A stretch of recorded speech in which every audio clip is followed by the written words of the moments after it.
1-2 interviews.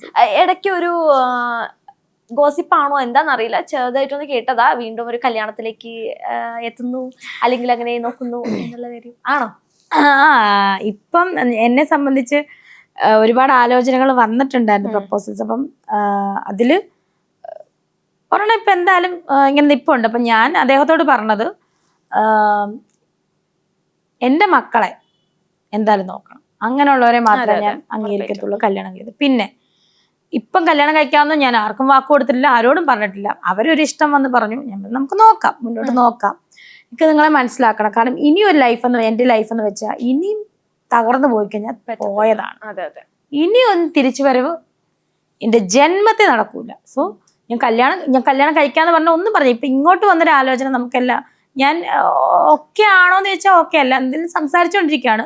അവളെപ്പറ്റി എനിക്ക് കൂടുതലൊന്നും അറിയില്ല, സംസാരിച്ചുകൊണ്ടിരിക്കുകയാണ്. ഞാൻ എന്തായാലും പറഞ്ഞു എൻ്റെ കുഞ്ഞുങ്ങളെ സ്വന്തം കുഞ്ഞുങ്ങളെ പോലെ നോക്കുക, അങ്ങനെ പറഞ്ഞു. അങ്ങനെ അംഗീകരിക്കുന്ന ആള്. പിന്നെ അതുപോലെ സുധിച്ചേട്ടൻ, ആ ഒരു ഇപ്പം നമ്മൾ കേട്ടിട്ടുണ്ട്, ഇപ്പൊ ആദ്യ ഭാര്യ മരിക്കുമ്പോൾ രണ്ടാമതൊരു ഭാര്യ കിട്ടുമ്പോൾ ഭർത്താവ് പറയുന്നത് എൻ്റെ ആദ്യ ഭാര്യയുടെ കാര്യം പറയുമ്പോൾ ചില രണ്ടാമത്തെ അവർക്ക്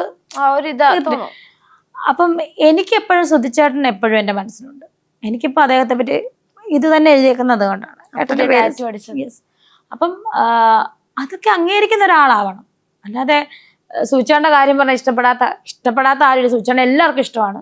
പക്ഷെ എങ്കിൽ പോലും ചില റിലേഷനിൽ പോസസീവ്നെസ് ഒക്കെ ഉണ്ടാവുമല്ലോ, ഉണ്ടാവുമല്ലോ പൊതുവെ. സോ എന്തായാലും എന്നാ പറയണ്ടേ, കല്യാണം കഴിക്കാന്ന് ഞാൻ ആർക്കും വാക്ക് കൊടുത്തിട്ടില്ല. പക്ഷെ വന്ന ഒരു ആലോചന ഇങ്ങനെ നിൽക്കുന്നുണ്ട്. അപ്പൊ ഞാൻ അദ്ദേഹത്തിന് അത് പ്രൊസീഡ് ചെയ്തേക്കാം, ഒന്നും അറിയില്ല. ഈ മതിലും പുറത്തിരിക്കുന്ന തേങ്ങ പോലെ ഒന്നെങ്കിൽ അങ്ങോട്ടും ഇങ്ങോട്ടും. ഞാനിത് വീട്ടിൽ പോലും ഒന്നും പറഞ്ഞിട്ടില്ല. അദ്ദേഹം ഒരാളിങ്ങനെ എൻ്റെ അടുത്ത് വന്ന് പറഞ്ഞു, എന്നെ പോലെ രേണു കുഞ്ഞുങ്ങളെ നോക്കാം, രേണുവിനെ ഇഷ്ടമാണ്. പക്ഷെ ആരാ എന്താന്ന് നമുക്കത് ഇപ്പൊ പറയണ്ടല്ലോ. പറഞ്ഞു കഴിഞ്ഞാൽ നമ്മൾ ഒന്നെങ്കിൽ നടക്കത്തില്ലേ എന്ന് ഇരിക്കുകയാണ്. അതുകൊണ്ടാണ് ഇപ്പം പുറത്ത് വിടാത്തത്. എന്തായാലും എന്നെ നോക്കണം എന്ന് ഞാൻ ഒരിക്കലും അദ്ദേഹത്തോട് പറഞ്ഞിട്ടില്ല. എൻ്റെ കുഞ്ഞുങ്ങളെ നോക്കണം, എനിക്ക് ബോധ്യമാകണം. ഇത് എനിക്ക് കുറെ നാൾ സമയം എടുക്കും ബോധ്യമാകാൻ.